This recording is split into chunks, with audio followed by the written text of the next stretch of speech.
অনেকে স্বপ্নে আল্লাহ রাসূল সাল্লাল্লাহু আলাইহি ইসলামকে দেখেন এবং আসলে রাসূল সাল্লাল্লাহু আলাইহি ইসলামকে স্বপ্নে দেখেন কিনা এ ব্যাপারে তাদের মধ্যে অনেক প্রশ্ন থেকে থাকে। এক্ষেত্রে আমরা সহিহ বুখারীর একটি চমৎকার হাদিস উল্লেখ করতে পারি, যেখানে আল্লাহ রাসূল সাল্লাল্লাহু আলাইহি ইসলাম ইরশাদ করেছেন, মান রাআনি ফিল মানামি ফাকাদ রাআনি।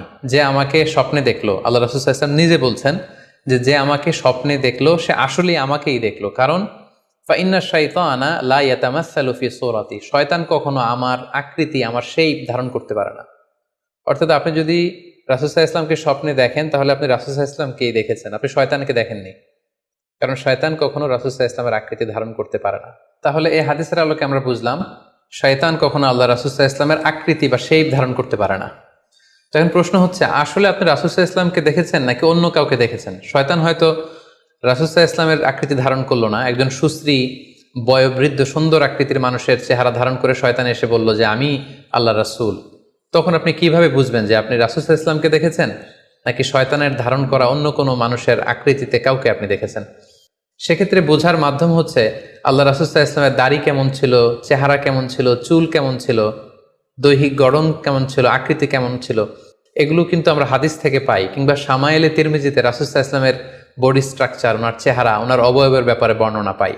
আপনি স্বপ্নে যাকে দেখেছেন তার চেহারা, আকৃতি এবং বর্ণনা যদি রাসূল সাল্লাল্লাহু আলাইহি ইসলামের দৈহিক বর্ণনার সাথে মিলে যায়, তাহলে বোঝা যাবে যে আপনি আসলেই আল্লাহ রাসূল সাল্লাল্লাহু আলাইহি সাল্লামকে দেখেছেন। কিন্তু আপনি স্বপ্নে দেখা মানুষটি, তার চেহারার সাথে যদি রাসূল সাল্লাল্লাহু আলাইহি ইসলামের চেহারার যে বর্ণনা সেটির সাথে যদি কোনো মিল না থাকে, যদি তার চেহারা রাসূল সাল্লাল্লাহু আলাইহি ইসলামের চেহারার মতো না হয়, শামায়েলে তিরমিজিতে যে বর্ণনা আছে সেরকম যদি না হয়, তাহলে বোঝা যাবে আপনি রাসূল সাল্লাল্লাহু আলাইহি ইসলামকে দেখেননি, বরং অন্য কাউকে দেখেছেন।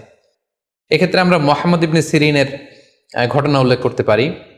ওনার কাছে কেউ এসে যদি বলতো যে আমি স্বপ্নে আল্লাহ রাসূল সাল্লাল্লাহু আলাইহি ইসলামকে দেখেছি, তখন মুহাম্মদ ইবনে সিরিন জিজ্ঞেস করতেন, তুমি কি দেখেছো বলো তো? তুমি যাকে দেখেছো তার দাড়ি কেমন, তার চেহারা কেমন, তার চোখ নাক কেমন, তার গড়ন কেমন? তখন ওই ব্যক্তি যখন বর্ণনা দিত, আর সেই বর্ণনা যখন আল্লাহ রাসূল সাল্লাল্লাহু আলাইহি ইসলামের আকৃতির সাথে মিলে যেত, তখন মুহাম্মদ ইবনে সিরিন বলতেন, তুমি ঠিকই স্বপ্নে আল্লাহ রাসূল সাল্লাল্লাহু আলাইহি ইসলামকে দেখেছো। কিন্তু ওই ব্যক্তির বর্ণনা যদি এমন হতো যে না, এর সাথে রাসূল সাল্লাল্লাহু আলাইহি ইসলামের হাদিসে বা শামায়েলে তিরমিজিতে রাসূল সাল্লাল্লাহু আলাইহি ইসলামের দেহের যে বর্ণনা, এটার সাথে কোনো মিল নেই, তখন মুহাম্মদ ইবনে সিরিন বলতেন, না, তুমি স্বপ্নে আল্লাহ রাসূল সাল্লাল্লাহু আলাইহি ইসলামকে দেখোনি, বরং তুমি অন্য কাউকে দেখেছো।